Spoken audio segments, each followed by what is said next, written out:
Muy buenas noches para todos y bienvenidos de nuevo a este espacio Dialoga con Galán que realizamos todos los días de lunes a viernes entre las 8 de la noche y las 9 de la noche. En el día de hoy tenemos un programa muy especial y realmente no es una frase de cajón decir que es un programa especial porque he querido invitar eh, en primer lugar a Daniel Coronel para que conduzca este espacio esta noche y esta conversación que vamos a tener con Sebastián Marroquín, antes Juan Pablo Escobar Henao, hijo de Pablo Escobar, y hemos querido pues abrir este espacio de conversación, de diálogo, en este momento de polarización, en este momento en donde vemos un resurgimiento de violencias, de masacres, de las peores agresividades y la peor sevicia de violencia que hemos conocido los colombianos parece resurgir. Y no solamente en Colombia, hay un ambiente en el mundo generalizado de frustración de la gente, de agresividad, de represamiento de una cantidad de expectativas que la gente tiene y que no ve canalizadas. Por eso he querido que tengamos este espacio de conversación, y pues le agradezco muchísimo a Daniel haber aceptado ser el conductor esta noche de este espacio Dialoga con Galán, y también pues a Sebastián de haber aceptado la invitación a participar de esta conversación que vamos a tener, que espero que ustedes que la van a seguir pues resulte enriquecedora para todos ustedes, como es nuestro deseo. Entonces le cedo la palabra a Daniel Coronel, que pues es un gran periodista, un titán del periodismo, no solamente colombiano, sino en Estados Unidos, dirigiendo Univisión, y pues es un orgullo que haya aceptado participar esta noche. Gracias, Daniel, y te cedo la palabra.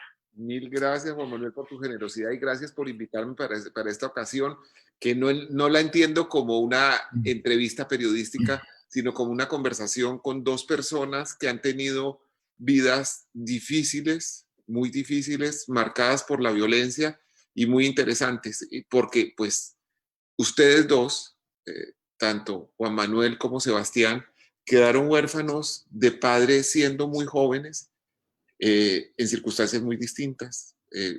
Luis Carlos Galán, el hombre que estaba destinado a convertirse en el presidente de Colombia en esa siguiente elección que iba a ser en 1990, fue eh, asesinado de manera terrible mientras dirigía una manifestación en Soacha, en un plan de la mafia que tuvo contribución de agentes del Estado. Y Sebastián Marroquín, en el otro lado del espectro, también era un niño, un adolescente, cuando su padre fue abatido en un golpe cuyas circunstancias aún son materia de controversia, pero que de alguna manera involucró a autoridades de Colombia y Estados Unidos y también miembros de la mafia contrarios a Pablo Escobar, que contribuyeron mucho a que ese golpe fuera posible. Eh, Habrá oportunidad quizás de hablar de esas circunstancias no conversadas nunca hoy en este programa, pero primero quisiera preguntarles a cada uno de ustedes qué se les quedó por decirle a sus respectivos papás. Empecemos por Sebastián. Muchas ¿Qué gracias, les Daniel. quedó por decir? Muchas gracias, Daniel, por esa oportunidad, Juan Manuel, por invitarme y darnos este espacio de reflexión para todos, que creo que es muy útil para ejercitarnos en la reconciliación, ¿no? Y en el perdón y en la reconstrucción de las relaciones que por la violencia quedaron destruidas desde el pasado, ¿no? Y para responder a tu pregunta, Daniel, mira, yo tuve un papá pues, bastante particular en el sentido del nivel de confianza con el que tratábamos ciertos temas. O sea, yo recuerdo la muerte de Rodrigo Lara Bonilla en el año 84 y cuando después fuimos a Panamá y cómo mi padre pues se autodescribe a sí mismo como un bandido frente a mi persona. Y desde ese momento pues no tuvo ningún reparo en asumir responsabilidades sobre ciertos hechos que salían en los medios de comunicación, donde se lo acusaba de determinados crímenes en los cuales él se hacía responsable o no cuando estaba junto a mí. Y entonces eso me abrió la oportunidad también de ser un crítico de mi padre y de hablar un montón de cosas acerca de la violencia que le estaba generando. Yo recuerdo cuando le pedía que no pusiera más bombas, que parara el terrorismo, que detuviera todos esos secuestros extorsivos y todas esas acciones violentas contra el Estado, porque nos estaba llevando a un lugar que a su propia familia la estaba arrinconando con su accionar. Entonces yo siento que no tengo un pendiente en lo personal respecto a alguna conversación con él frente a la violencia o frente a las relaciones interfamiliares que tuvimos, ¿no? Entonces tengo pues esa bendición, digo yo, de haber podido siquiera comunicarle y decirle a él de frente que yo estaba totalmente en desacuerdo con la violencia que él venía generando, ¿no? Quizás son conversaciones que algunos que de pronto no conozcan la historia pueden pensar que no se llevaron a cabo, pero esas conversaciones existieron con él en muchos momentos extremos en los que sentíamos que la violencia nos iba a acabar y que yo le rogaba a él que encontrara una solución, una salida negociada a ese problema en el que estábamos en el que él se había metido. Entonces yo siento que hice todo lo posible como hijo, con la corta edad que tenía, para intentar detenerlo, para intentar cambiar su rumbo, pero sinceramente es muy difícil que uno como hijo pues logre cambiar el rumbo de su papá. Y no pudieron tantos que lo combatieron, pues mucho menos iba a poder un adolescente de 14 o 15 años, ¿no? Entonces, no quedaron pendientes en esos aspectos, sería parte pues, de mi respuesta. Ok, Pues Juan Manuel. Daniel, Sí, a señor. mí, a mí, pues me quedó absolutamente toda su vida por vivir al lado de él, porque pues él fue asesinado a los 45 años, yo tenía 17 años y apenas pues empezaba a comprender la dimensión de su lucha, la dimensión de su causa, el sacrificio enorme que hizo familiar, de tiempo, de trabajo, físicamente, recorriendo el país en todas sus campañas. Y siempre que le preguntábamos o le pedíamos o le reclamábamos por más tiempo para compartir con él en espacios familiares, él siempre nos decía que tranquilos, que después habría tiempo, después habría mucho tiempo. Y pues nos quedamos sin vivir, por ejemplo, decisiones como la escogencia de la carrera universitaria, como cuando uno escoge a su esposa para casarse, sus hijos, sus nietos, eh, todas esas cosas familiares que a veces uno no valora lo suficiente cuando tiene a sus seres queridos presentes, pero que siente una gran tristeza y un gran vacío y un gran dolor cuando se dan esos acontecimientos en la ausencia de una persona que era el eje fundamental de nuestra familia en todos los sentidos y el eje fundamental pues de la esperanza de toda una generación de colombianos que veían en Luis Carlos Galán la posibilidad de aspirar a una nueva sociedad, a un nuevo país más justo, más equitativo, moderno, sin clientelismo, sin corrupción, sin esa clase política dedicada a atornillarse en el poder y a no permitir que Colombia avanzara. Entonces, todos esos momentos se quedaron pendientes de vivirlos a su lado y también muchas cosas que hubiéramos disfrutado juntos. Por ejemplo, él no vio la aparición del Internet, que habría sido para él algo maravilloso poder entrar a ese mundo de la tecnología del Internet, navegar, por ejemplo, las redes sociales. Yo creo que habría disfrutado mucho del Twitter, aunque pues, le hubiera costado mucho eh, sintetizar en esos pocos caracteres que tiene Twitter, porque él tenía una tendencia pues, a hablar muy largo y hacer unos discursos muy Voy a extensos. discrepar de ti, porque sí es cierto que Galán hablaba largo, pero tenía un olfato especial para crear el titular. Y yo siempre se lo atribuía a su pasado de periodista, que él en sus discursos y todo, sabía cómo enfatizar y yo creo que casi siempre terminaba armándole el titular porque tenía ese tipo de frases rotundas que necesariamente orientaban la historia. Perdón la interrupción, pero es un apunte de reportero. Sí, es cierto, es cierto. Por ejemplo, la caída del muro de Berlín y la caída de la Unión Soviética, tantos acontecimientos que hemos vivido en estos 31 años de su ausencia, tantos desarrollos que ha tenido Colombia, algunos positivos, pero algunos también negativos. Y yo muchas veces repaso sus documentos, veo los videos de sus discursos y parece que estuviera hablando para la Colombia de hoy. Y digo, bueno, hay un legado ahí muy rico, muy interesante, muy importante para inspirar a la nueva generación que quiere incursionar en la política y en el liderazgo, para inspirarse en esas ideas, en esos principios, en esos valores, pero también siente uno tristeza de que Colombia haya estado tan estancada en estos 30 años en muchos aspectos que él diagnosticó, que él denunció y que no hemos podido superar. Entonces, ese es como mi sentimiento frente a la mitad de la vida o más que me faltó por vivir al lado de mi padre. Sí. Juan Manuel y Sebastián, uno nunca está preparado para que se muera su papá, aunque uno ya sea una persona mayor y haya tenido la posibilidad de ver a su padre envejecer, todo, posibilidad que ustedes no tuvieron. Pero pues se los digo, mi papá murió hace unos pocos años, yo ya era una persona mayor y todo, y me dio muy duro y recuerdo perfectamente el momento en que me enteré de su muerte. Yo esto lo quiero hacer con toda consideración. Si ustedes no quieren hablar de eso, lo entiendo perfectamente. Pero, Sebastián, usted se enteró de la muerte de su padre de una manera absolutamente cruel, que fue por la llamada de una colega mía. De Ah, Gloria Congote. sí, fue Gloria Congote, que en paz descanse. Pero, pues, no, no vamos a hacer juicios a posteriori, pero yo pienso que es una actitud muy poco humana llamar a un adolescente, contarle esta noticia y después publicar su reacción, porque pues obviamente uno no está en sus cabales en un momento de una noticia tan dura.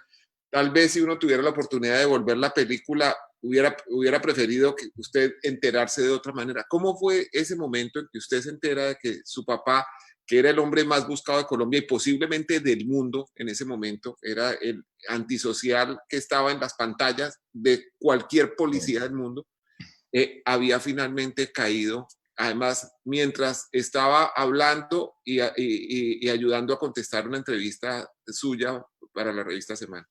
Correcto. Pues sí, Daniel, o cómo olvidar esos momentos en los que pues también tuve la desafortunada reacción de amenazar pues al país dentro de la llamada, ¿no? Obviamente, como tú bien lo mencionas, éticamente pues tiene sus cuestionamientos. Además era ilegal grabar a un menor sin la autorización de sus padres, pero yo no me quiero escudar en eso. Yo en realidad me he ocupado justamente de republicar esas amenazas y ese pedido de paz posterior, que me tardé 10 minutos en darme cuenta de las barbaridades que había dicho y de las consecuencias que eso me traería. Hoy si hacemos pues miramos esto en retrospectiva, nos damos cuenta de que estos segundos de amenazas habrán durado unos 5 segundos aproximadamente y se han convertido en 26 años de exilio para mí. Es decir, el lenguaje no es inocente y todo lo que decimos y declaramos tiene una consecuencia directa sobre nuestras vidas, sobre nuestro destino, sobre nuestra manera de vivir. Y no, quizá no nos damos cuenta en lo inmediato de lo que está pasando, pero con cualquier declaración cambiamos nuestro destino, nuestro futuro de manera casi automática. Yo tuve esa desafortunada reacción. Recuerdo cuando tuve la oportunidad de conocer a Rodrigo Lara aquí en Buenos Aires, en virtud del documental Pecados de mi padre y de la carta que le escribí a él y a Juan Manuel y sus hermanos, que él me dijo también que él había querido vengar la muerte de su papá y después Jorge Lara me dice lo mismo. Entonces ahí de pronto sentí un poquito como de cierto alivio, ¿no? Decir, ok, esto no me pasó a mí exclusivamente, este deseo de venganza, pues no se originó exclusivamente en la mente del hijo, entre comillas, de Pablo Escobar, sino que le pasa a muchos hijos que ven cómo su padre, pues, de alguna manera desaparece de su vida y de su entorno violentamente. Y yo tuve, pues obviamente después llamé a los medios de comunicación a decir que me arrepentía de lo que había dicho y que iba a hacer todo lo que fuera posible para que la paz en Colombia fuera una realidad, ¿no? En aquel entonces. Por supuesto, era el hijo de Escobar y se enfocaron más en las amenazas y en la posibilidad de que yo continuara y me convirtiese en ese, entre comillas, Pablo Escobar 2.0 que muchos esperaron y apostaron a que yo pues seguiría esos pasos. Y es un milagro que no los haya seguido también, ¿no? Porque cuando tienes tu vida amenazada, cuando no tienes oportunidades, cuando el mundo te cierra las puertas y nadie te ayuda a salir y no encuentras otra salida que cambiarte la identidad legalmente para escapar de esa violencia, pues te sientes rodeado y cualquiera hubiera reaccionado con violencia. Yo tuve la contención de mi mamá, los valores en los que fui criado y agradezco haber tenido pues una mamá cerca que me frenara ese ímpetu de un adolescente y que me mantuviera a raya, ¿no? Entonces, después las reuniones con el cartel de Cali, donde obviamente esos dichos tuvieron un eco tremendo, a mí me querían matar, no querían correr el riesgo de dejarme con vida y puedo entenderlo pues ante semejantes amenazas. Entonces, bueno, eso me dio la oportunidad también de reaprender un montón de cosas y los jefes del cartel de Cali que en aquel momento pues me recibieron, me dieron esa segunda oportunidad de vivir. Fue un milagro que me dejaran salir de ahí con vida y desde entonces pues puedo analizar ese hecho como una reacción de un adolescente, no tiene ningún justificativo. La verdad es que fue uno de los grandes errores de mi vida, pero también una de las grandes lecciones, ¿no? Y hoy saco en positivo todo lo que podemos aprender de una actitud que por supuesto es reprochable, pero que en ese momento, pues fui de la forma más natural como reaccioné. Yo recuerdo haberle dicho a Gloria Congote que yo no quería hablar en ese momento, ¿no? Y ella insistía, insistía, ahí están las grabaciones como 3 o 4 veces, pero ¿usted qué quiere decir? ¿Usted qué quiere decir? Y bueno, hasta que tuve esa desafortunada respuesta. Pero yo creo que lo que hay que valorar es que el poder de la declaración también 10 minutos después cambió ese otro destino, ¿no? Me hizo comprometerme con la paz y es la que he venido respetando absolutamente y el proceso que hemos llevado adelante con Juan Manuel, con sus hermanos y con los Lara también ha sido muy importante y con muchas otras familias víctimas de mi padre. Alrededor de 150 vamos ya que nos hemos ido juntando en procesos de reconciliación y bueno, con la esperanza de que esto no se quedó en esas declaraciones de amenazas, sino que al contrario, persistieron y sobrevivieron aquellas que traen paz y que traen tranquilidad y que buscan junto a todo la verdad de lo sucedido, ¿no? Sebastián, perdón, quiero repreguntarte una cosa con relación a esto. Tú haces alusión a que los jefes del cartel de Cali te dieron esa segunda oportunidad, o sea, los enemigos más encarnizados de tu padre. ¿Esa Literal. oportunidad te la dieron de manera desinteresada o te despojaron de bienes o despojaron de bienes a tu familia como parte de esa oportunidad? La consigna era muy simple, o entregas todo y si escondes una moneda te matamos. Básicamente ellos querían y recuperaron pues con creces todo lo que habían invertido en digamos, en la guerra que habían librado contra mi padre y había un montón de familias reclamando bienes y a nosotros, a mi madre y a todos nos tocó entregar absolutamente hasta la última moneda porque sabíamos que nos iban a matar y tampoco había garantía de que entregándolo nos iban a respetar la vida. Pues quién en ese momento en Colombia, en ese contexto en el que había esa, digamos, algarabía por la muerte de mi padre y esa emoción, pues nadie iba a decir nada si aparecía muerto el hijo de Escobar, ¿no? Entonces no había ninguna garantía. Yo siento que don Miguel Rodríguez Orejuela fue la única persona que nos salvó la vida en esa reunión. De resto, todos nos querían muertos. Ahí estaba Pacho Herrera, Chepe Santa Cruz Londoño, incluso miembros de la familia de mi padre. Entonces, la verdad es que fueron momentos tétricos donde yo pensé ¿Miembros que de no la familia regresaría. de tu padre? Sí, ellos estuvieron presentes también en esa reunión. ¿Puedo preguntarle nombres? Sí, estaba mi abuela, estaban unas tías, un primo.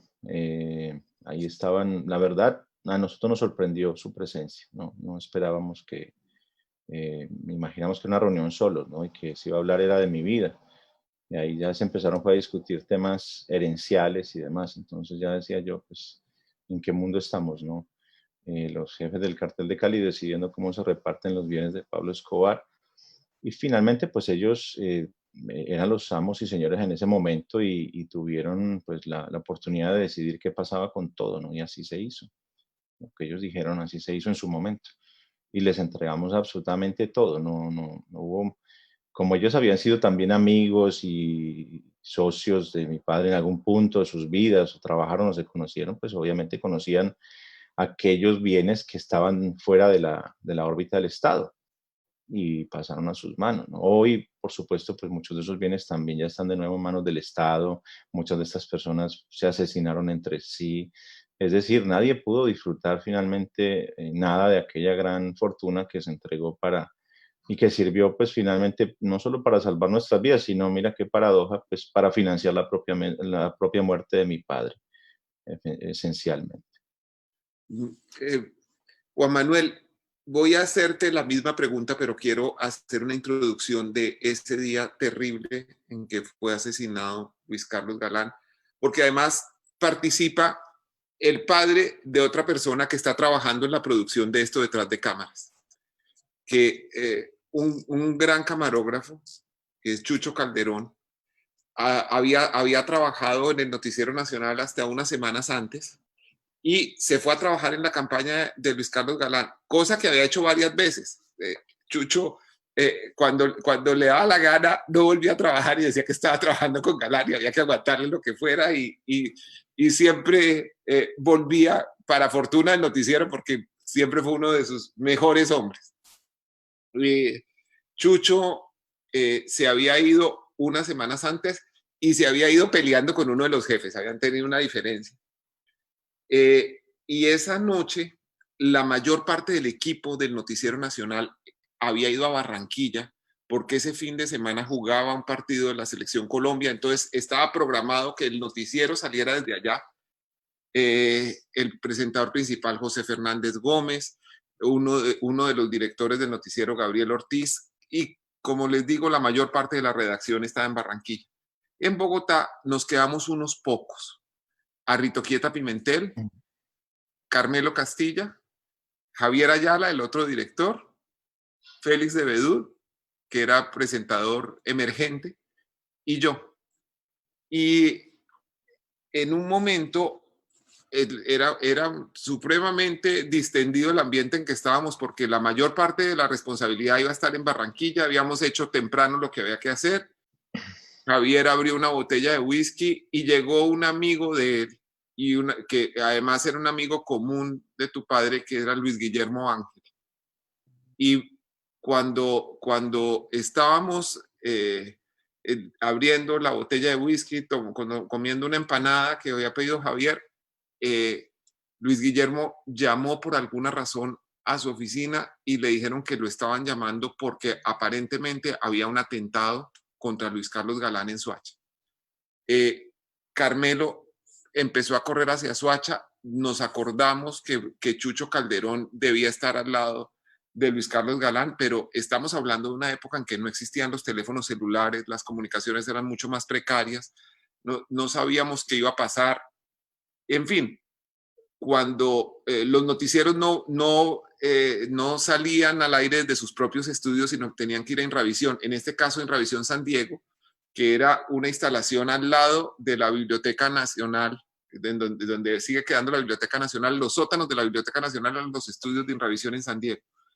Salimos corriendo hacia allá y de momento, cuando eran las 9:23 y 24 de la noche, llega el carro del Noticiero Nacional, un viejo Dodge Dart verde, manejado por Gabriel Bonilla, que era el único carro que tenía radioteléfono de los vehículos que estaban al servicio del noticiero, y él nos dijo, voy con Carmelo Castilla, va con nosotros Chucho Calderón. Me acuerdo de Chucho con una chaqueta de cuero negra, bajarse muy nervioso, y bueno, lo llevamos al estudio, se sentó, iba a hablar con Félix y con Javier, y yo le digo, Chucho, ¿usted alcanzó a grabar? Y me dice, sí, yo tengo el cassette.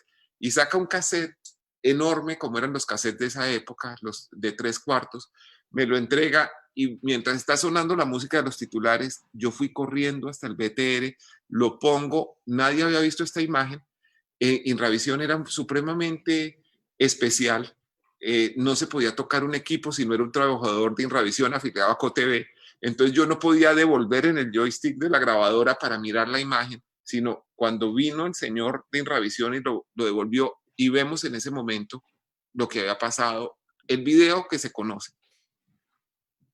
Tú, mientras tanto, a esa misma hora, debías estar llegando al hospital de Kennedy buscando a tu papá con la esperanza de encontrarlo con vida. Cuéntanos esa parte y ahora yo les voy a contar lo que pasó en los momentos siguientes. Pues ese día, ese viernes 18 de agosto, pues comenzó muy temprano, como siempre, a las 5 de la mañana, yendo para el colegio. Yo entré a recoger los zapatos de mi uniforme, que los dejaba siempre, se me quedaban viendo televisión en el cuarto de mi papá y mi mamá. Y vi a mi papá dormido de espaldas. Esa fue la última vez que lo vi con vida directamente. Me fui para el colegio, pasó toda la jornada en el Instituto Pedagógico ¿Pudiste Nacional hablar donde yo con él? estudiaba. Porque no pudiste hablar con él porque estaba dormido. No Estaba pudiste. dormido, sí, exactamente. Entonces, terminó la jornada como a las 3 de la tarde y en la celebración de los 50 años de matrimonio de mis abuelos, que pues nosotros todos acudimos a esa celebración pensando en mi abuelo Mario, mi abuela Cecilia, que cumplían 50 años de matrimonio. Después pues nos dimos cuenta que eso había sido más bien la despedida de mi papá y no la celebración de los 50 años de matrimonio. Eh, entonces me fui para el colegio, salí del colegio y en esa celebración de los 50 años había conocido a una niña que era la hija de Gustavo Nieto Roa, el cineasta. Y esa niña pues me ha gustado mucho y yo empecé como a hablar con ella y quedamos de vernos ese día por la tarde. Entonces el conductor me recogió pues en un carro blindado, ya andábamos en carro blindado, porque pues días previos un compañero mío de curso se lo había llevado a un carro a la salida del colegio y le habían dado 6 horas vueltas por Bogotá diciéndole que me dijera a mí que disfrutara mientras pudiera. Entonces me acuerdo de mi compañero Vicente Rueda, muy nervioso por lo que le pasó en ese momento, y entonces mi papá tomó la decisión de que más bien nos llevaran en el carro blindado y no en el transporte escolar del colegio. Entonces me fui para donde la niña, desobedeciendo a mi papá y desobedeciendo a mi mamá. Y recuerdo que cuando estaba haciéndole visita, me entró una llamada de mi mamá a la casa, pues al teléfono fijo de la casa donde estaba, y pues mi mamá me regañó y me dijo que me fuera ya para la casa, que no, no desobedeciera lo que ellos me habían dicho y que mi papá ya me iba a llamar. Entonces yo me imaginé un regaño de mi papá en ese momento, pero cuando pasé al teléfono, lo noté con una voz muy serena, muy tranquila. Y esa fue la última vez que hablé con mi papá, que por fortuna no fue un regaño, sino que me dijo que se iba a una correría política y que más tarde nos encontrábamos. En fin, me fui para la casa, al apartamento, pasó la tarde, llegó la noche y pues Lucy Páez fue la que nos llama y nos dice: hubo un tiroteo en Soacha, prendan el radio. Prendimos la radio y estaban dando informaciones muy confusas, que la manifestación se había cancelado, que había habido un tiroteo y que a mi papá lo llevaban junto con otros heridos a la Caja Nacional de Previsión, que queda en el CAN, muy cerca del Ministerio de Educación. Se me ocurrió tomar la patrulla de policía que estaba ahí parqueada porque no teníamos carro en ese momento para desplazarnos, y la patrulla de los policías nos llevó hasta la Caja Nacional de Previsión y por la radio intentábamos oír noticias o comunicaciones de la policía que arrojaran alguna luz de dónde estaba mi papá. Llegamos a la Caja Nacional de Previsión y me acuerdo que un camarógrafo se le abalanzó a mi mamá y la reacción mía fue empujar a ese camarógrafo y quitarlo de en medio. Entramos allá y pues pasaron mucho tiempo ahí apostados al lado de la radio del despachador de las ambulancias, que ya venía una ambulancia y llegó la famosa ambulancia que tanto esperamos, pero llegó con los 2 escoltas heridos, con Santiago Cuervo, que 15 días después murió por sus heridas, y pues su esposa Olga Marina estaba embarazada en ese momento, y Pedronel Angulo, que pues sobrevivió por fortuna a sus heridas. Ahí nos dijeron que estaba en Kennedy, nos fuimos para Kennedy en una carrera frenética, recuerdo a los policías sacando las ametralladoras para apartar el tráfico y para que llegáramos a Kennedy. Y en Kennedy yo vi al policía que acompañaba en una moto a mi papá, siempre en el esquema de seguridad, y yo le pregunté a él si era grave lo que había pasado. y él bajó la cabeza y me dijo que sí, que era grave, y en ese momento pues fue como la introducción a la peor noticia que he recibido en mi vida, porque pasamos esos corredores del hospital de Kennedy, una gran confusión buscando el tipo de sangre de mi papá, que era un tipo de sangre muy raro. Recuerdo, por ejemplo, a Manuel Francisco Becerra, que era ministro de Educación de Barco en ese momento, donando sangre porque tenía el mismo tipo de sangre de mi papá, y me encontré con una niña que había sido practicante del colegio mío, del pedagógico, que estaba haciendo su rural allí en el hospital de Kennedy, como una especie de práctica. Y ella me recibió y pues verla a ella pues fue para mí muy importante. Nos llevaron a una pequeña sala contigua a la sala de operaciones y allí mi mamá, mis dos hermanos y yo sentados, pues salió el médico y le dijo a mi mamá, sentémonos, nos sentamos y la miró y le dijo, no hay nada que hacer. Y mi mamá dijo, ¿cómo así que no hay nada que hacer? Entonces, en ese momento, pues lo que uno siente es pues que la vida se le derrumba por completo. Yo no sentí en ese momento rabia, no sentí, es decir, sentí como que estaba en una especie de pesadilla, en un sueño, en algo irreal, en algo completamente alejado de cualquier cosa de la realidad. Y pues la gente entró, la gente lloraba, la gente, pues mi mamá fue a ver a mi papá, le quitó la argolla y se la puso, y la sala se llenó muy rápido y nos subieron a la oficina del director del hospital de Kennedy, y a mí lo único que se me ocurrió, porque lo había pensado en días previos, que si a mi papá le pasaba algo, yo tenía que hablar. Saqué de un cajón del director del hospital, del escritorio, unas hojas, me acuerdo de papel mantequilla, de esas hojas que uno usaba para calcar los mapas en el colegio, y empecé a escribir lo que se me pasaba por la cabeza, y escribí toda la noche el discurso del cementerio central de Bogotá. Se lo pasé a mi prima Juana Uribe y le pedí que me lo pasara a computador en limpio para poderlo leer en el cementerio, y el original recuerdo que lo guardé y se lo metí en el saco a mi papá, pues en el cementerio antes de que lo enterráramos. Ese fue, digamos, toda esa odisea que vivimos ese día 18 de agosto, en esa noche pues terrible, tenebrosa, que pues duró toda la noche, y al otro día pues la vida era otra. Yo pasé de ser un niño a ser un adulto, sobre todo pues por todo lo que pasó con el discurso y al final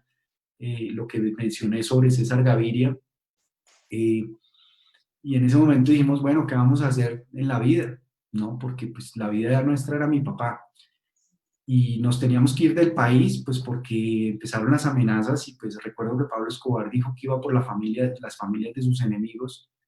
Y entonces recuerdo que Julio Londoño Paredes llamó a mi mamá y le dijo que estaba autorizado para ofrecerle la embajada en Yugoslavia.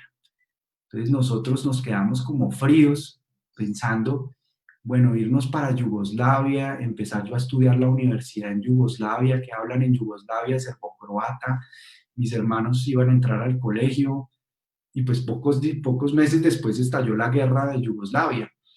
Entonces pues mi mamá dijo que pues prefería esperar a una oportunidad distinta que surgiera, y pues surgió la UNESCO como embajada para mi mamá, pues que fue algo para ella muy importante porque le permitió de alguna manera trabajar en temas que a ella le interesaban, como la cultura, la ciencia, la educación.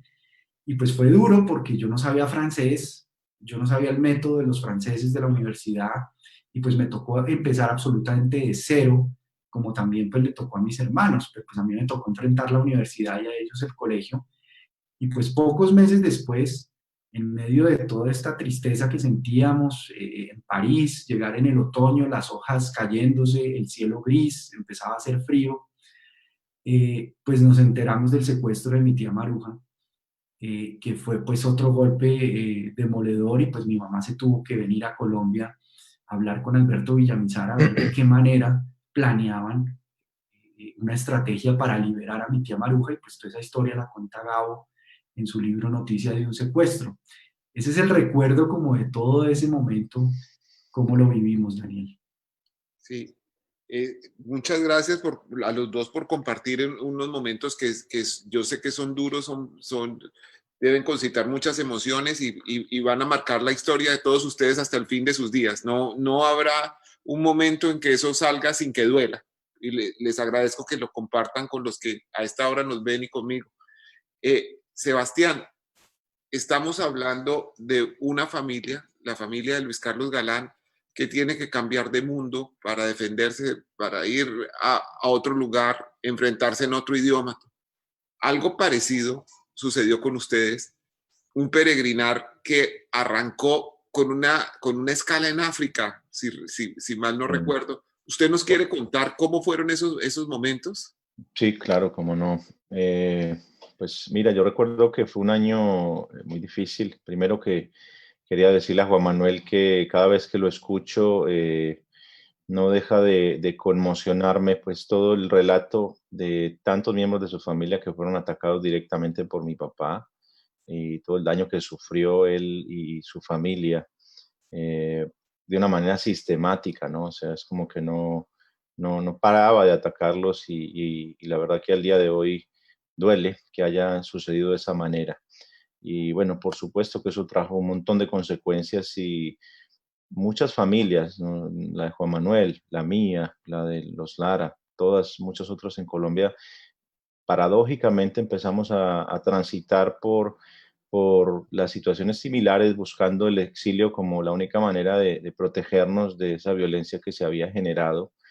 Yo recuerdo incluso que sin saberlo, pues hasta habíamos coincidido con Jorge Lara y con Rodrigo Lara y su familia en, en, en Suiza, yendo al exilio. Pero en aquel momento, cuando mi padre muere, se había desarrollado, digamos, una estrategia acompañada por los estadounidenses de cerrarnos las puertas como familia a la familia de Escobar, pues con la intención de forzar nuestro regreso al país y evitar que se desatara una ola de violencia sin precedentes, porque justamente, y es cierto que la sospecha que tenían las autoridades de que mi papá iba a, digamos, a prender en llamas todo el país una vez que nosotros abandonásemos el territorio nacional era cierta, ¿no? Mi padre tenía planes de seguir adelante con una guerra atroz, incluso más feroz de la que ya había demostrado ser capaz de llevar adelante, con lo cual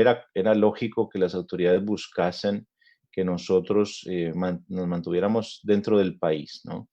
Por supuesto, esto ponía en riesgo nuestras vidas de manera automática y contra nuestra voluntad fuimos devueltos y metidos a patadas en el avión de Lufthansa cuando regresamos de Alemania, porque pues no fue por voluntad propia. Nosotros le dijimos a las autoridades alemanas, Colombia no nos requiere judicialmente y nosotros como pasajeros en tránsito internacional tenemos el derecho a elegir nuestro destino. Y bueno, pues obviamente eso no causó absolutamente ningún efecto. Pues ya mi padre fallece en el interior de nuestro regreso en Colombia. Fue ese año de búsqueda de ir embajada por embajada a pedir asilo y a recibir una negativa. Llegamos a pedirle a la Cruz Roja Internacional, a las Naciones Unidas, a Defensoría del Pueblo, Procuraduría, Fiscalía, el Vaticano, agotamos todo. Y no, pues por supuesto, no había quien nos ayudase, no había ninguna puerta de ningún país. Empezamos a hacer llamados públicos a través de los medios de comunicación a ver si algún país pues, nos ofrecía algún refugio. No pedíamos ningún privilegio, simplemente la oportunidad de vivir en otro país ni nada, y eso no llegaba. Hasta que finalmente aparece Mozambique, como el gobierno de Mozambique se acerca al doctor Gustavo de Graef para ofrecerle la posibilidad de recibirnos. Enterándose ellos públicamente de nuestras declaraciones, pues ofrecieron recibirnos a cambio de lo que ellos llamaban una ayuda humanitaria, ¿no? Pero la ayuda humanitaria resultó ser que nos pidieron dinero para recibirnos, nos pidieron $1 millón en esa época, y obviamente todavía estábamos en tratativas con el cartel de Cali, con todos los Pepes y demás, negociando por nuestras vidas. Y hubo una parte que sí fue destinada a ese gobierno para que nos recibiera. Llegamos a Mozambique, fue un periplo absoluto a la embajada de Francia, perdón, a pedirles la posibilidad de transitar por su espacio aéreo, porque ellos habían negado incluso que la familia podía volar sobre su espacio aéreo. Entonces nos autorizaron a llegar allí, pero con una serie de medidas tremendas, no podíamos abandonar el hotel, había que hacer una escala de 48 horas en París. Entonces era como muy difícil a nivel logístico y eso fue lo que precipitó nuestra decisión de escapar de la violencia del país con las nuevas identidades por la frontera sur de Colombia, la frontera con el Ecuador. Allí logramos cruzar con ruanas de los campesinos de la zona, caminando, otros en taxi, como cruzaban habitualmente los habitantes de la zona, y logramos que de esa manera escapar del país. Después fuimos hasta Guayaquil por carretera, hicimos una escala, de ahí salimos en avión hasta Lima, Perú, pasamos la noche allí, otra escala en Buenos Aires, finalmente Ciudad del Cabo, Johannesburgo, y hasta que casi que no llegamos a Maputo, la capital de Mozambique. Allá obviamente pues nos reciben los delegados del gobierno, eh, pero nos llamó la atención que eso fue como devolverse en el tiempo, ¿no? Ver desde el aire, y una vez que aterriza el avión, solo habían aviones de las Naciones Unidas, no habían aviones de aerolíneas comerciales. Y afuera en los, digamos, en las plataformas del aeropuerto habían eran grandes cantidades de bultos de comida para las personas. Yo decía, ¿a dónde hemos llegado, no? O sea, ¿qué es esto? Y no sabía muy bien qué pasaba. Finalmente nos reciben los delegados del gobierno, nos abren el salón presidencial que parecía que hacía 15 años nadie lo abría. Tenían unas capas de polvo así, los asientos y todo era imposible pues ahí sentarse. Nos llevan a una casa que ellos llamaban de seguridad en el mejor barrio de Maputo, según ellos, pero la verdad es que se veía la miseria, la desesperanza. Era un país que había terminado una guerra civil de hacía 23 años, estaba completamente destruido. Ver los edificios con los huecos de los disparos de los tanques de guerra y las familias viviendo ahí entre plásticos y demás. Bajarte y ver que te rodeaban 15, 20, 30 niños muriéndose de hambre pidiéndote una moneda. Fue una situación muy desesperante, pero bueno, era como que le poníamos ánimo, vamos a ver cómo se va a poner mejor mañana y vamos a ir a ver la universidad, y no había universidad. A mí me llevaron, yo quería averiguar para estudiar y me llevaron, fue a la morgue y me dijeron, acá lo único que se puede estudiar es medicina y no hay más. Y se estudia en la morgue, no hay otro lugar. Entonces, al ver que no habían oportunidades, pues yo dije, yo prefiero regresarme a Colombia, prefiero quedarme a vivir en un apartamento, aunque no pueda volver a salir nunca más, pero pues por lo menos ahí veré si puedo llamar a alguna universidad y me pueden dar clases como me la dieron durante todo mi bachillerato, porque yo lo estudié en mi casa o escondido por ahí, ¿cierto? Entonces, en ese momento consideramos esa oportunidad de regresar al país. Finalmente hicimos una escala en Río de Janeiro, nos bajamos con la pretensión de quedarnos allí. La barrera idiomática pues no nos alentó mucho a quedarnos. Mozambique Después, también era en portugués, ¿verdad? exactamente, Mozambique es una colonia portuguesa y por supuesto el portugués que hablan es bien diferente y Al, bastante al menos parecer. claro para nosotros, digamos, entendemos más fácil el de originario de Brasil, pero eso finalmente nos condujo de regreso a la Argentina y había una razón específica por la cual vinimos aquí, y es que cuando hicimos tránsito nos dieron una visa de 3 meses como se le dan a todos los turistas que se acercan. Y por eso pues decidimos en ese momento un día, era una eternidad para una familia que tenía sus minutos contados, ¿no? Entonces, y hace 26 años, ya más de la mitad de mi vida que yo pues llevo viviendo aquí con mi familia, y aquí estamos, ¿no? Hace muchísimo tiempo. Ahora tengo un hijo argentino, Juan Emilio, y aquí estamos, ¿no? Nos hemos formado, nos hemos educado, hemos tenido la oportunidad de salir adelante aquí y de enfrentar pues muchas otras cosas y muchos otros momentos, entre ellos parte del documental que realizamos y en el que participó pues Juan Manuel y sus hermanos y los Lara. Sebastián, una pregunta alrededor de ese llegar a un nuevo mundo y empezar una vida nueva tratando de dejar atrás tantas cosas. ¿Por qué escogieron los nombres y los apellidos que hoy llevan? ¿Cuál fue la razón que los llevó a escoger justo esos nombres? Mira, Daniel, sobre eso se ha especulado mucho, pero la realidad es que nosotros estábamos justamente con el doctor Alfonso Valdivieso Sarmiento en su oficina, Eh, que ya eh, era el fiscal general en ese momento. perdona, te ibas a decir algo. Sí, señor, que quería recordar que el doctor Valdivieso también es primo de Luis Carlos Galán. Exactamente, yo no me olvido de ese momento, la primera, o sea, cambia, digamos, ya sale del puesto el doctor de Grave, a quien visitábamos con frecuencia, pues porque él estaba en el medio de nuestro esquema de protección y estaba enterado de las conversaciones que teníamos de paz con Cali y él las autorizaba en ese momento. Entonces, em, cuando vimos que llegamos a ver al doctor Alfonso Valdivieso, yo no voy a olvidar nunca que tenía un cuadro enorme con la imagen de Luis Carlos Galán, esa imagen que no olvidamos, ¿no? Que está toda hecha en rojo y que la utilizó él para su campaña y que se hizo tan famosa en su momento. Y no sabíamos ni cómo mirarlo a los ojos, ¿no? Porque nos sentíamos muy mal. Ahora estaba la familia de la persona que había de alguna forma determinado el destino final de Galán y estábamos ahí a pedirle ayuda, ¿no? Entonces nos imaginábamos que nos íbamos a encontrar con la persona pues más agresiva por obvias razones y la verdad el doctor Valdivieso nos atendió con muchísimo respeto y le explicamos nuestra situación, el cambio de identidad que ya se había iniciado durante la, digamos, durante The Grave, la administración de él y él continuó adelante con ese proceso y lo mantuvo en secreto, entendió nuestra situación. La verdad se comportó como un caballero, llevó adelante el trámite, lo terminó y nosotros en su propia oficina, pues ya llegan, ya una vez que se estableció la estrategia legal para poder hacer ese cambio de identidad, llegó una persona de la fiscalía que obviamente no era el doctor Valdivieso y nos dijo, bueno, tienen 10 minutos para decir cómo es que se van a llamar porque el trámite empieza ya y necesitamos saber cuáles son sus nombres. Defínanlos ahora mismo, ¿no? Entonces tú dices, hombre, a ver, pensábamos que este era un proceso que iba a ser diferente, ¿no? Entonces no teníamos ni la menor idea de cómo nos íbamos a llamar, estaba nuestro abogado ahí y yo dije, pues préstenos, aunque sea un directorio telefónico, pues para empezar a mirar apellidos y nombres y a ver, pues obviamente no vamos a ponernos el apellido que se tenga una connotación mafiosa en Colombia y empezamos a mirar la A, la B, la C, la D, mejor dicho, y hasta que llegamos recién al Marroquín, al Santos, y dijimos, y el abogado dijo, no, tienen que ser esos nombres para que no los vayan a asociar con nada ilícito del pasado el día que alguien quiera investigarlos o quiera saber algo sobre ustedes. Entonces, esa fue una decisión que se tomó en 10 minutos, que no hubo mayores premeditaciones, salvo decir, elijamos apellidos que no tengan una connotación mafiosa.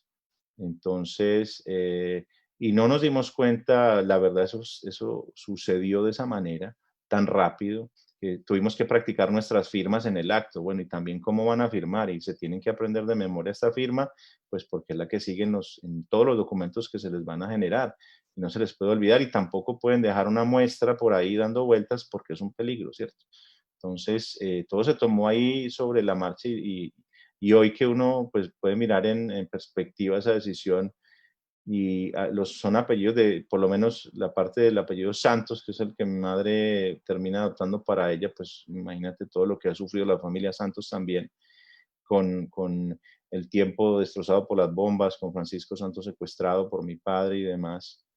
Entonces, pues en ese momento, la verdad, nos caímos en cuenta de la dimensión y te debo decir que en muchas ocasiones, en esos 5 años que vivimos, entre comillas, el privilegio de no ser nadie, de no ser identificados por ningún apellido o parentesco, en muchas ocasiones intentaron preguntar pues, por los antecedentes de esta familia y cómo esos apellidos frenaban esas posibles investigaciones. Es decir, que sirvieron en su momento para alejarnos del temor de ser descubiertos y de que nuestra identidad quedara expuesta. Eso fue todo el proceso, digamos, de viaje hacia el África, de regreso y todo el cambio de identidad. Y bueno, pues hace ya tanto tiempo que usamos esos nombres, ¿no? Juan Manuel, una pregunta breve y precisa. ¿Cuál es el primer recuerdo, la primera vez que oíste hablar de Pablo Escobar? Yo creo que la primera vez fue ese discurso que hizo mi papá en el Parque Berrío de Medellín, cuando se hablaba de la confección de las listas del nuevo liberalismo en Antioquia y que Iván Marulanda era el coordinador del nuevo liberalismo en Antioquia y estaba en ese ejercicio de confeccionar las listas al Congreso del nuevo liberalismo, y empezaron a dialogar con mi papá sobre el movimiento Renovación Liberal que lideraba Jairo Ortega, en donde Jairo Ortega y su movimiento querían entrar y adherir a las listas del nuevo liberalismo y participar en la confección de las listas del nuevo liberalismo, y llegó el rumor de que había una persona con mucho dinero que le estaba regalando, por ejemplo, motores fuera de borda a los campesinos, a los pescadores, que, bueno, y entonces Iván Marulanda le dijo a mi papá que pues tenían muchas sospechas de esa persona porque no sabían el origen de su fortuna. Entonces mi papá le dijo que indagara allí en Antioquia, en Medellín, por esa persona, y después de unos días Iván Marulanda se comunicó y dijo, no, se trata de un narcotraficante, todo el mundo dice que es un narcotraficante acá en Medellín. Entonces mi papá pues le dice a Jairo Ortega que no puede participar, es decir, que tiene que sacar a ese suplente de la lista a la Cámara de Representantes, porque de lo contrario no puede hacer parte del nuevo liberalismo. Entonces, Jairo Ortega le da como una vuelta a las cosas y dice, no, eso son cosas de Iván Marulanda, eso, no, eso realmente no es Luis Carlos Galán, Luis Carlos Galán no está pensando eso, y de alguna manera desautorizando a Iván Marulanda en la decisión que mi papá le había comunicado. Entonces mi papá decide ir personalmente a Medellín, ir al Parque Berrío y hacer un discurso en donde pues deja claramente establecido que la lista de Renovación Liberal y de Jairo Ortega no harían parte del nuevo liberalismo. Ese fue como el primer episodio, y pues por supuesto luego cuando es asesinado Rodrigo Lara Bonilla es, digamos, ya la segunda ocasión donde pues se revela, digamos, todo este escenario de guerra y de violencia tremendo con los operativos pues que hizo Rodrigo Lara en el Ministerio de Justicia, principalmente el de Tranquilandia y uno que se llamaba Aerococas, donde también decomisaron una cantidad de aviones en ese momento, y pues el laboratorio más grande en las selvas del Yari, que era Tranquilandia en esa época. Esos fueron, digamos, los dos recuerdos de las primeras veces que oí el nombre de Pablo Escobar en el entorno familiar. ¿Qué producía en ti ese nombre de Pablo Escobar? Angustia, temor, repudio. En tus recuerdos de esa época de infancia, cuál es la palabra que asocias con el nombre de Pablo Escobar? Yo creo que temor, temor y miedo, porque la violencia fue acrecentándose a medida que pasaban los años y cada vez era más grande, y eran episodios y una serie de asesinatos constantes en donde, por ejemplo, recuerdo pues la muerte de Guillermo Cano, que fue también muy dura para la familia porque había una relación entre mi abuelo materno, Álvaro Pachón de la Torre, y Guillermo Cano, muy cercana, muy estrecha, y pues de mi mamá, y pues para mi papá también fue un golpe terrible porque Guillermo Cano participó del nuevo liberalismo como simpatizante, como militante prácticamente, y pues fue una persona que se arriesgó a hacer unas denuncias muy claras sobre todo ese pasado de Pablo Escobar del narcotráfico, y publicó editoriales y columnas, informes en El Espectador, y pues eso lo condujo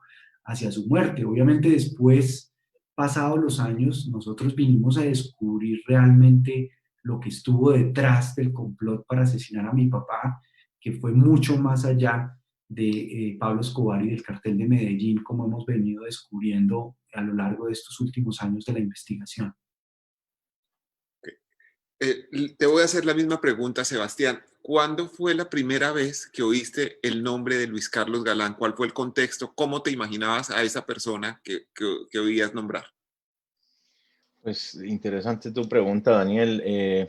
Aquí haciendo un poco de memoria, pues yo recuerdo primero como la Hacienda Nápoles, ¿no? Eran épocas en las que parecía mi padre jugando, muy entre comillas, por supuesto, el gato y el ratón con las autoridades. O sea, él estaba afincado, por supuesto, en la Hacienda Nápoles, las autoridades llegaban y allanaban y él como pues tenía su red de seguridad y de informantes y demás, pues se retiraba, dejaba que entraran, allanaban y ellos se iban y él volvía, ¿no? Entonces era como que la hacienda seguía siendo de mi padre y sin embargo pues las autoridades de manera rutinaria la allanaban, ¿no?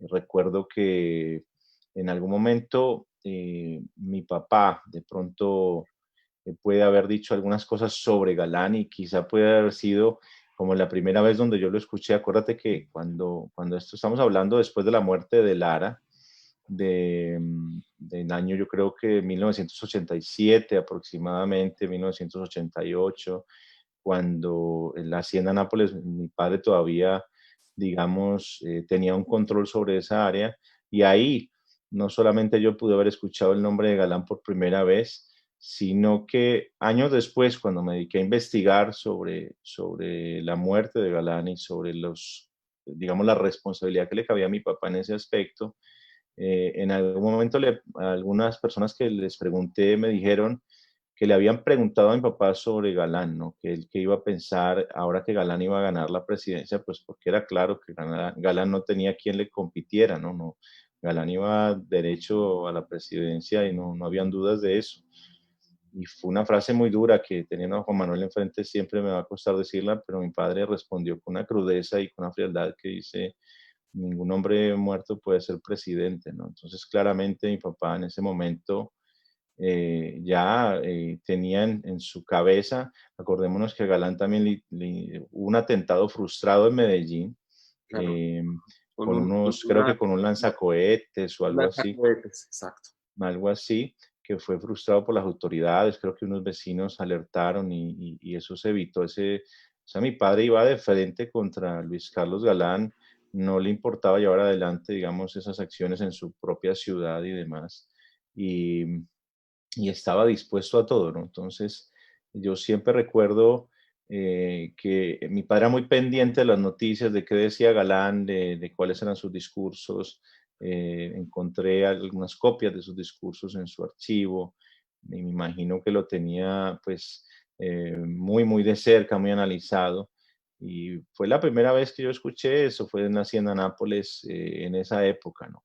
Antes no, yo acompañaba a mi padre a algunas de sus temas políticos como su hijo, pero pues era un niño pequeño que no le prestaba mucha atención a los nombres y no tenía como, no sabía quién era quién, ¿no? Era un pequeño que estaba más distraído con sus motos y con sus juguetes y sus lujos y ostentaciones que en la realidad política en la que estaba el país en ese momento, ¿no? Pero rápidamente me tocó crecer a la fuerza, a la brava y darme cuenta, enterarme pues de todas estas decisiones que mi papá iba tomando y justamente teniendo un papá que te decía, sí, yo soy responsable por eso o no soy responsable por aquello, que no tenía ningún problema en aceptar la responsabilidad en hechos que ya había cometido, pues imagínate, también para nosotros fue pues muy difícil llevar adelante todas estas cosas, porque muchos otros candidatos murieron asesinados también en aquellos años y de los cuales también se sindicaba a mi padre haber sido el autor intelectual. Hoy yo creo que, o espero que se sepa que mi padre no tenía alguna responsabilidad en esos hechos, como el caso de Bernardo Jaramillo Osa, pues para traer algún ejemplo a colación. Y, y básicamente yo opinaba muy desde afuera como hijo, pero con el caso de Bernardo Jaramillo, que él decía, yo no fui. Él veía las noticias que decían las autoridades que era él y él decía, no, yo no fui, yo no fui. Entonces yo le decía, pues si tú no fuiste, ¿por qué no lo aclaras? ¿No? Y me dice, es que eso me costaría una guerra con la familia Castaño, porque si yo salgo a decir quiénes fueron y que yo no fui, pues me meto en otra guerra peor, entonces me toca quedarme callado. Y ahí es cuando mi padre entiende esta lógica de que pues ya estaba en un punto de no retorno y toda la propaganda mediática que se hacía en torno a su historia, a su nombre, de alguna forma, y la policía creo que en esto está de acuerdo conmigo, pues he visto comentarios de muchos policías de la época que de alguna forma reprochaban la enorme cobertura mediática que se le daba a mi padre en ese aspecto, porque lo único que le estaba otorgando era más poder de generar más miedo en la sociedad y en la política y de tener una mayor influencia en esos aspectos, ¿no? Entonces, desde ese entonces es que yo recuerdo el nombre de Galán. Bueno, en ese momento tú eras el niño y tu papá era el que manejaba las cosas y se llamaba Pablo Emilio Escobar Gaviria. Me llama la atención que a pesar de todos estos recuerdos dolorosos, hayas decidido bautizar a tu hijo como Juan Emilio. Así es, pues que mira, yo no puedo, el amor que yo siento por mi padre no me ha quitado el conocimiento de toda la violencia que llevó adelante, de todo el daño que le causó al país, pero el Emilio tiene además otras raíces en mi familia, o sea, mi abuelo materno se llamaba Carlos Emilio, entonces aparece en varios lugares en la familia ese nombre Emilio, y yo pues hablaría muy mal de mí como papá si yo le enseñara a mi hijo a odiar a su abuelo y creo que no le puse ese nombre como un homenaje a mi padre, sino al contrario, es una mezcla de mi nombre y el nombre mío y de mi abuelo y también pues coincidencialmente está el de mi papá allí, pero creo que desde ese lugar mi gran reto como padre es justamente criar a mi hijo con los valores humanos suficientes y necesarios para que de ninguna manera se vaya a creer la historia de su abuelo glorificada como están los medios de comunicación y al contrario, que cuando él tenga la oportunidad de decidir quién va a ser en su vida, pues definitivamente elija no repetir esa historia. Juan Manuel, ¿qué recuerdo le quieres entregar tú de tu padre a tus hijos? ¿Qué les cuentas? ¿Cómo era Luis Carlos Galán? ¿Cómo era el hombre que creció a tu lado, más allá del dirigente político digamos, su dimensión histórica? El papá que conociste y que le tienes que transmitir a los nietos que él no conoció.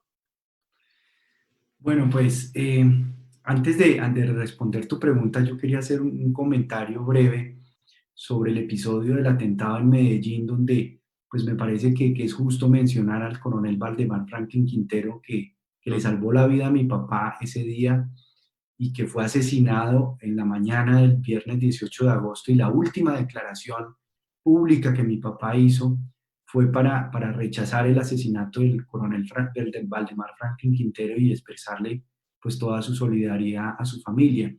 Y el otro comentario que yo quería hacer es que en el libro Noticia de un secuestro de Gabriel García Márquez, cuando Alberto Villamizar viaja en el helicóptero para recoger a Pablo Escobar en una cancha de fútbol y llevarlo a la catedral, en ese momento pues la catedral no era lo que se convirtió después, tienen la oportunidad de conversar unos minutos. Y pues Alberto Villamizar, que fue víctima de un atentado, casi lo matan frente a su casa, le aprovecha para preguntarle a Pablo Escobar por qué se ensañó con el nuevo liberalismo, con él y con mi papá. Y entonces Pablo Escobar le dice a Alberto Villamizar, mire, doctor Villamizar, al doctor Galán todo el mundo quería matarlo. Yo participé, pero no fui el único. Y con los años descubrimos que el cartel de Cali también participó en el asesinato de mi papá a través del general Maza Márquez, que hoy está condenado por su asesinato por la Corte Suprema de Justicia y es un hecho ya, es una cosa juzgada. Curioso que aquí en Colombia, Daniel, cuando se producen condenas, la gente sigue debatiendo sobre la presunción de inocencia de las personas en un debate interminable, como si no hubiera un cierre con las decisiones de la justicia. Y pues los paramilitares del Magdalena Medio, de Henry Pérez, financiados por Rodríguez Gacha, financiados por ganaderos de la zona, con la participación de organismos de seguridad del Estado. Hay alrededor de 5 generales de la policía vinculados al crimen de mi padre, miembros del Ejército Nacional, miembros del DAS y pues también políticos, sobre todo políticos liberales ligados no solamente al cartel de Medellín, sino al cartel de Cali. Por ejemplo, Alberto Santofimio Botero, recuerdo un señalamiento que le hizo Popeye en su juicio, cuando le dijo que él, Santofimio, lo había acusado a Popeye de ser una especie de sapo, pero Popeye le dijo, pero yo creo que es más grave ser un torcido que ser un sapo porque usted le trabajaba al cartel de Medellín y al cartel de Cali al mismo tiempo y estaba en su nómina al mismo tiempo como asesor. Entonces, esa dimensión de la frase de Pablo Escobar a Alberto Villamizar la venimos a entender pasados muchos años, de la dimensión del complot y de la cantidad de elementos y de personas que participaron en su asesinato, y eso pues aún hoy nos ha sorprendido porque ni siquiera mi padre dimensionó de toda esa confabulación que se estaba orquestando para asesinarlo.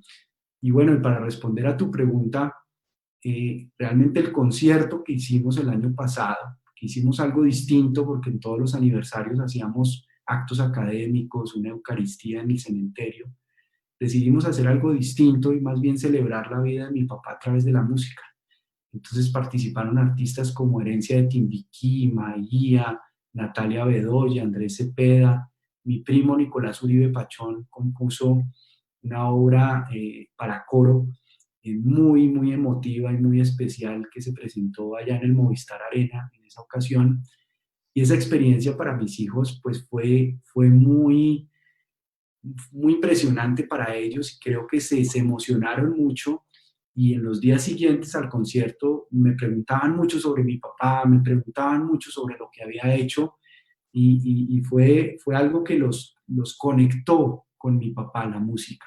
Y yo creo que el objetivo también del aniversario de los 30 años era como conectar a todos esos jóvenes que nacieron mucho después de la muerte de mi papá, que pues a estas alturas no conocieron a mi papá ni lo tienen muy referenciado, de haber descubierto quién era mi papá, en qué creía, cuál era su causa, y por qué luchó como luchó por un nuevo país.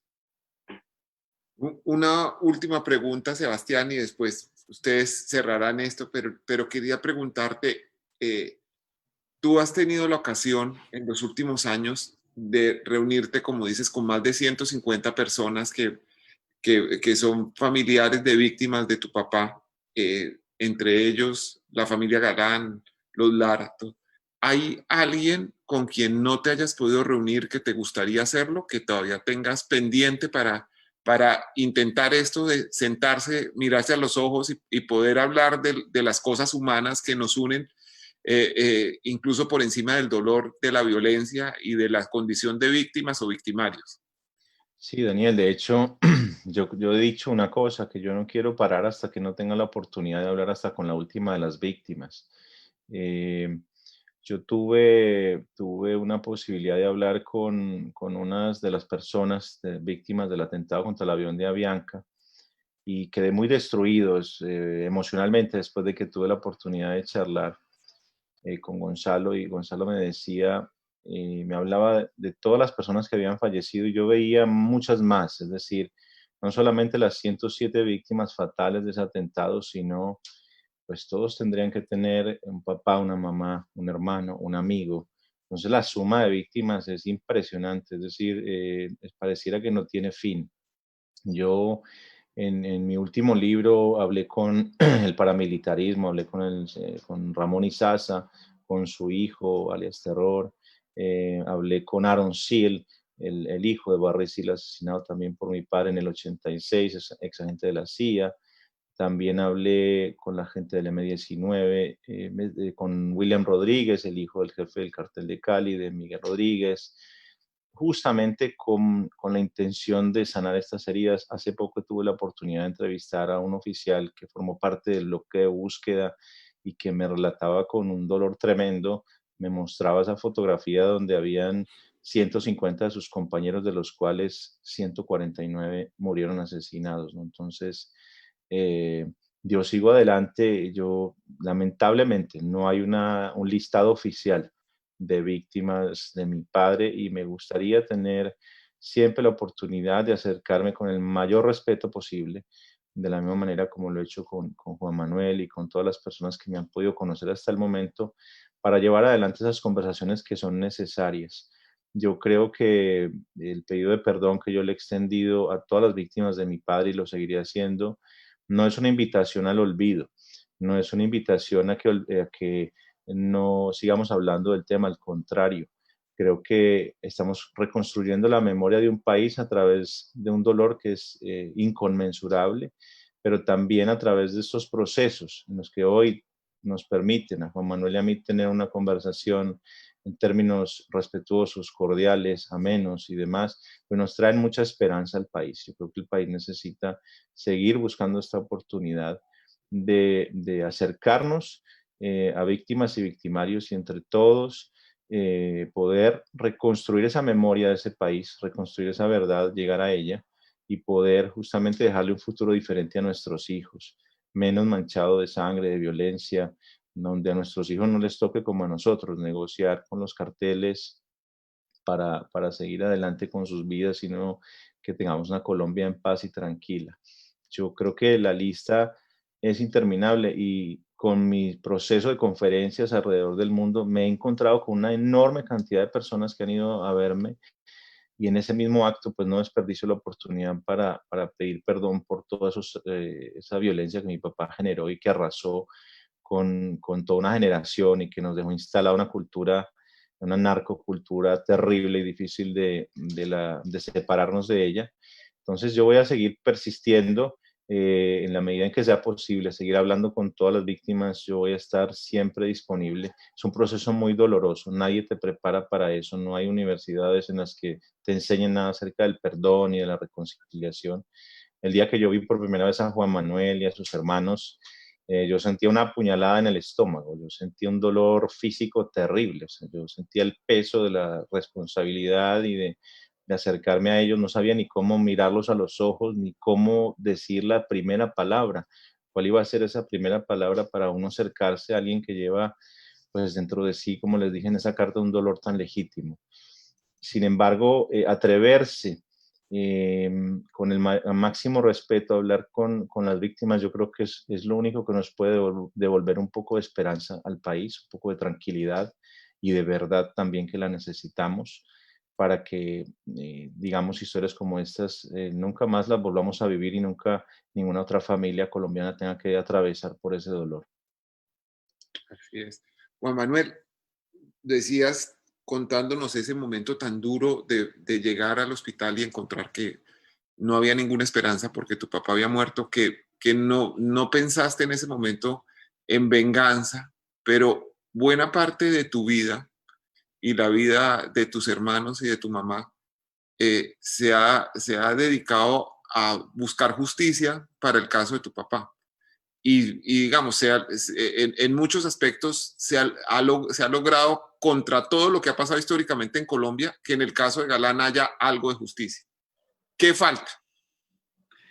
Pues Daniel, ese tema que tú tocas es muy importante para nosotros porque nosotros creemos que era importante para el país conocer la verdad sobre el crimen de Luis Carlos Galán, pero además que eso abriera un camino para que mucha gente, a pesar de los defectos, de las carencias, de las debilidades, de los problemas que tiene nuestro aparato judicial, se dieran cuenta que era posible creer en nuestras instituciones de justicia y que podían llevar adelante un caso tan complicado, tan complejo, tan accidentado, con tantas obstrucciones, desviaciones, como sufrió esta investigación en sus primeros años, donde pues acusaron exclusivamente al cartel de Medellín y a Pablo Escobar, y de eso se encargó el general Maza Márquez, y después pues descubrimos con Peláez Carmona la dimensión de lo que habían hecho para encubrir a los otros responsables, como los paramilitares del Magdalena Medio y su propia participación en el crimen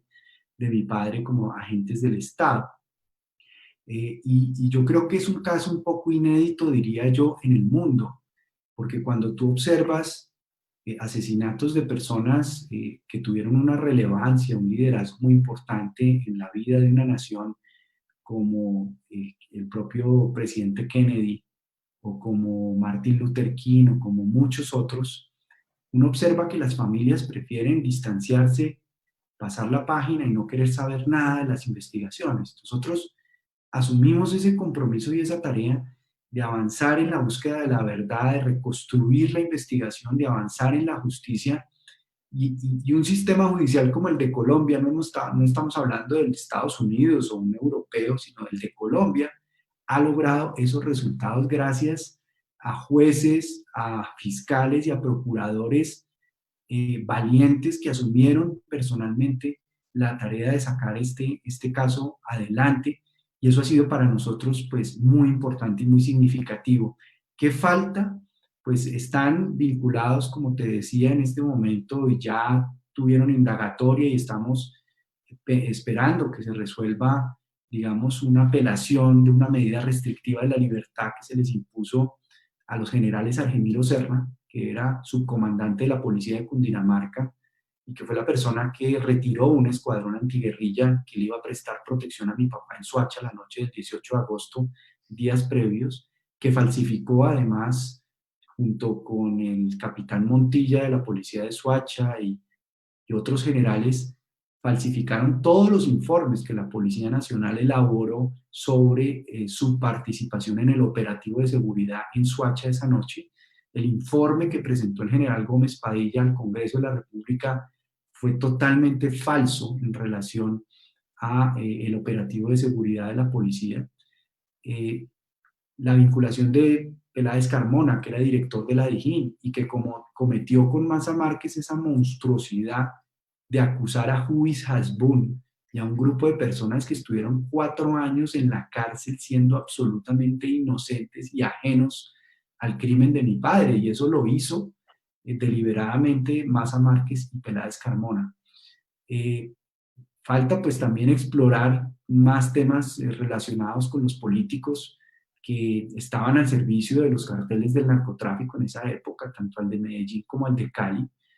Falta también, por ejemplo, que la familia Ochoa responda por el crimen de mi padre, porque la familia Ochoa contribuyó con dinero y contribuyó con la toma de la decisión de asesinar a mi padre, y durante todos estos años de alguna manera han evadido la responsabilidad que les cabe como miembros activos del cartel de Medellín en la toma de esa decisión. Pues Rodríguez Gacha ya pues murió y fue como la persona que buscó traer, por ejemplo, a Yair Klein junto con Maza Márquez para entrenar a todos esos ejércitos paramilitares que no solamente acabaron con la Unión Patriótica, sino acabaron con más de 50 miembros del nuevo liberalismo, entre concejales, exalcaldes, Rodrigo Lara, Guillermo Cano, mi padre. De los pistoleros que estuvieron entrenados en la escuela de Jair Klein participaron en el asesinato de tu padre, los Rueda. Exactamente, Rueda Rocha se entrenó con Jair Klein, con los hermanos Castaño, en el Magdalena Medio y con Henry Pérez,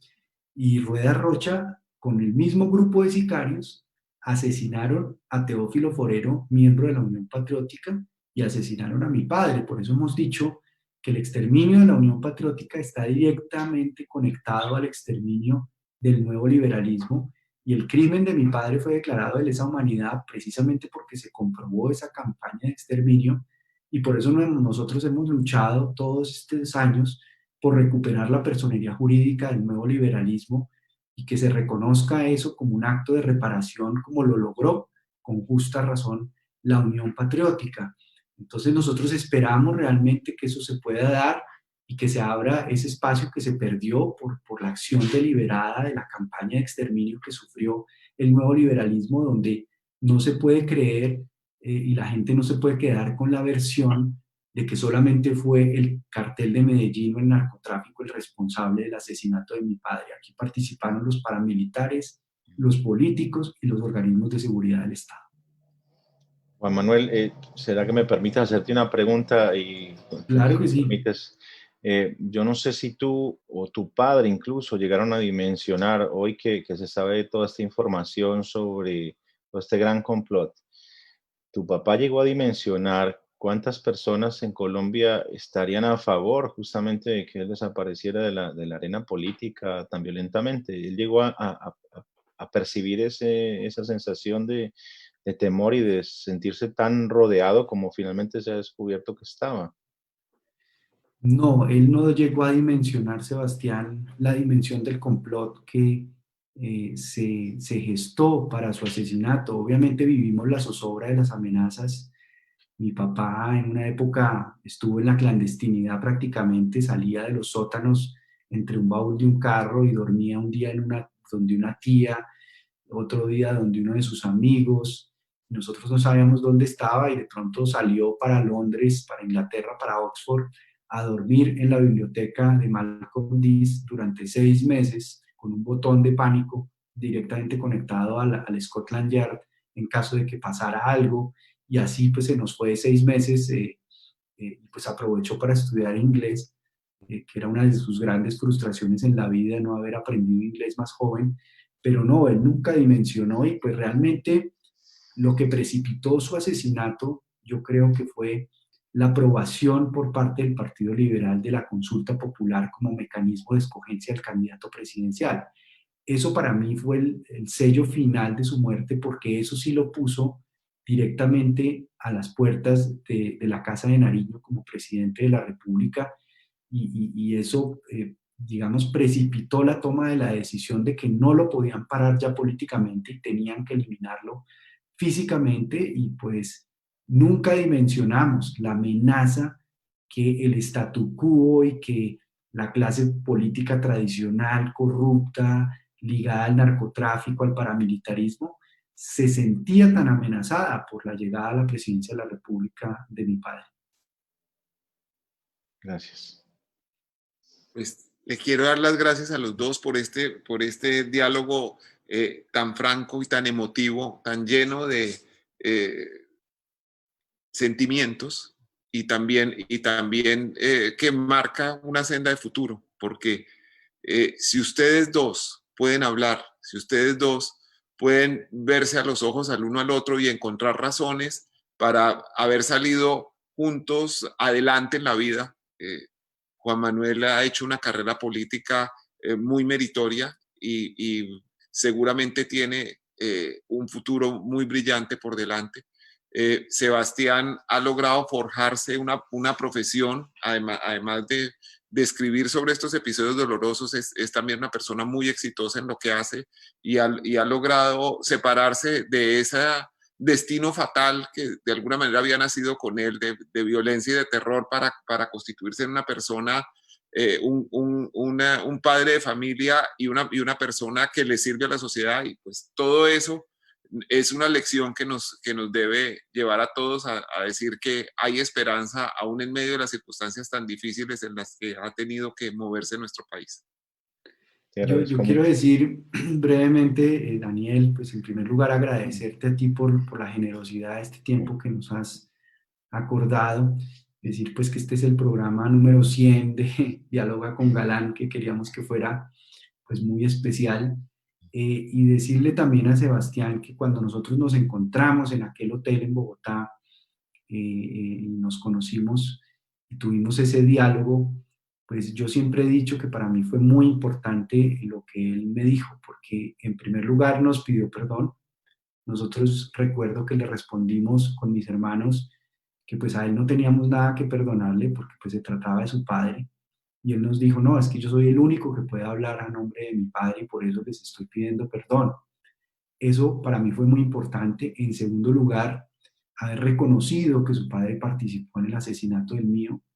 Y en tercer lugar, haber reconocido el valor que mi padre representó para Colombia como una gran esperanza. Y en ese diálogo, pues yo recuerdo que le dije también que era muy importante para llegar al perdón, pues la verdad y la justicia como valores fundamentales que no se pueden, digamos, soslayar en el camino que uno recorre hacia un perdón y hacia una reconciliación verdadera y sostenible. Y yo pues quisiera animar a Sebastián para que de alguna manera, pues obviamente eso es una decisión muy personal de él, se acerque a la Comisión de la Verdad y le rinda un testimonio a la Comisión de la Verdad, porque yo creo que el testimonio de él sería muy valioso para reconstruir todo ese esfuerzo que está haciendo el padre de Ru en la Comisión de la Verdad, para que reconstruyamos esa verdad y nos pongamos de acuerdo de alguna manera sobre el pasado que vivimos para poder avanzar. No la verdad como instrumento de venganza o de represalia, inclusive de judicialización en el caso de la Comisión de la Verdad, pero sí como un aporte que yo considero es fundamental para que las nuevas generaciones precisamente conozcan a profundidad y toda la dimensión de esa historia, y que esa historia no se vuelva a repetir. Y a ti, Daniel, pues de nuevo agradecerte y hacerte pues el mayor de los reconocimientos por tu valentía en las denuncias que haces, en las posturas que has asumido desde el periodismo. Creo que eso ha sido un referente para el periodismo en Colombia y en general de una enorme importancia y lo que estás haciendo ahora en Los Danieles junto a Daniel Samper Ospina y Daniel Samper Pisano, pues es valiosísimo y pues te quería agradecer por eso también. Señor, a ti mil gracias por invitarme para esta ocasión tan especial. Quisiera, antes de despedirnos, que Sebastián tuviera la ocasión de responder a la invitación que le hace Juan Manuel.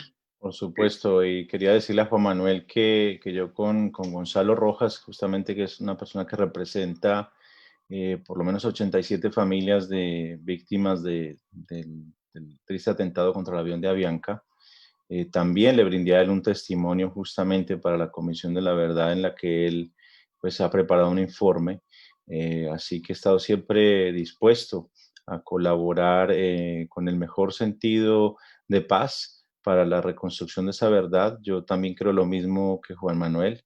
Uno de los pilares de la reparación a las víctimas es el darles la oportunidad de acceder a la verdad de los hechos, ¿no?